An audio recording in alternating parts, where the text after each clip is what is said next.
এই জন্য সম্পদকে মূল্যায়ন করা, রিজিক আল্লাহ পাক দিয়েছেন বলেই সব যে ঢেলে দিতে হবে, এটা ভালো না, এই কাজটা ঠিক না। আল্লাহ পাক আজকে আপনাকে হয়তো 1 কোটি টাকা দিয়েছেন, কালকে আল্লাহ না করুক 1000 টাকার জন্য মানুষের কাছে হাত পাততে বাধ্য করতে পারেন আল্লাহ পাক। এমনও কিন্তু দিন আসতে পারে, দিন সবার সবসময় সমান থাকে।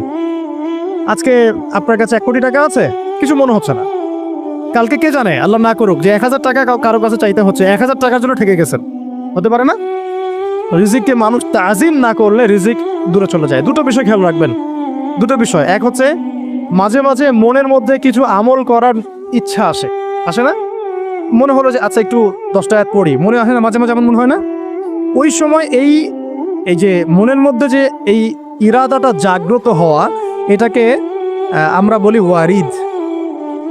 অন্য ভাষায় আপনি বলতে পারেন মেহমান। কি বলতে পারেন? এটা আল্লাহর পক্ষ থেকে আপনার কলবের মধ্যে মেহমান হিসেবে এসেছে।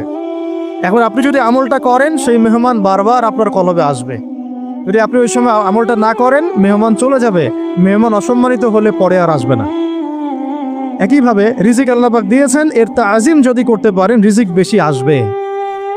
রিজিকের তাজিম সম্মান করতে না পারলে রিজিক আসবে না, বেশি কমে যাবে। উসমান রাদিয়াল্লাহু আনহু সবচেয়ে ধনী ছিলেন না? কেন জানেন? কেন? এটা কি জানেন কেন ধনী ছিলেন? একে তো তিনি প্রচুর দান সদকা করতেন, এটা তো আপনারা জানেনই। আরেকটা জিনিস অনেকে জানে না, তিনি উটের পিঠে বসেছিলেন, কিছু একটা খাচ্ছিলেন, এই 2-1টা দানা পড়ে গেছে নিচে।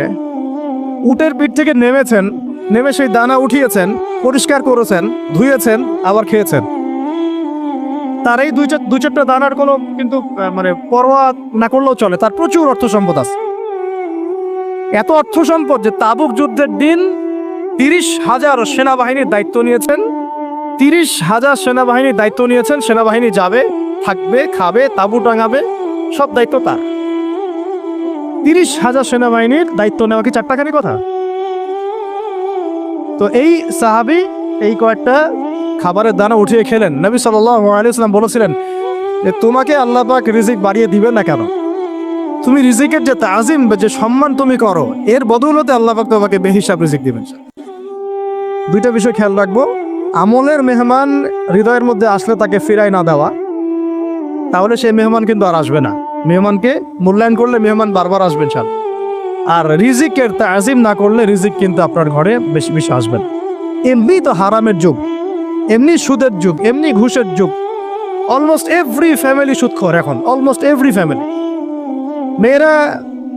মেয়েরা স্পেশালি যারা শাশুড়ি টাইপের, আপনারা মাইন্ড করেন না, তাদের সাইকোলজি যে এতই নিচে নেমে গেছে এখন যে আমার মেয়ে জাহান্নামে যায় যাক।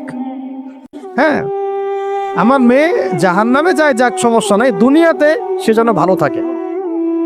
এটা কেন বললাম?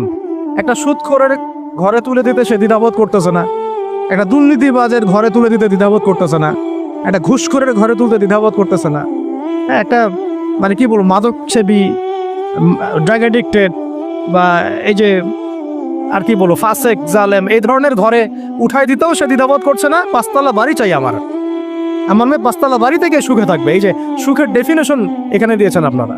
এই জন্য কত হাজার হাজার মেয়ের জীবন নষ্ট করে দিয়েছেন আপনারা। আমার কথা মাইন্ড করে না, হাজার হাজার মেয়ের জীবন মায়েরা নষ্ট করে দিয়েছে, শুধুমাত্র মেয়েদের দুনিয়াবি সুখ এর সংজ্ঞাটা বুঝতে ভুল করার কারণে। এর নাম যদি সুখী হইতো, তাহলে অমুসলিমরা সুখী না কেন? পশ্চিমারা সুখী না কেন? ওরা আত্মহত্যা করে কেন? এইভাবে মেয়েদের জীবন নষ্ট করেছেন। অথচ অল্প যদি হালাল রিজিকও হতো, আল্লাহ পাক তাকে বরকত দিতেন, সুখে থাকতো। আল্লাহ পাক আপনাদেরকে রিজিকের মূল্য বোঝার, তাজিম করার তৌফিক দান করেন, আমিন।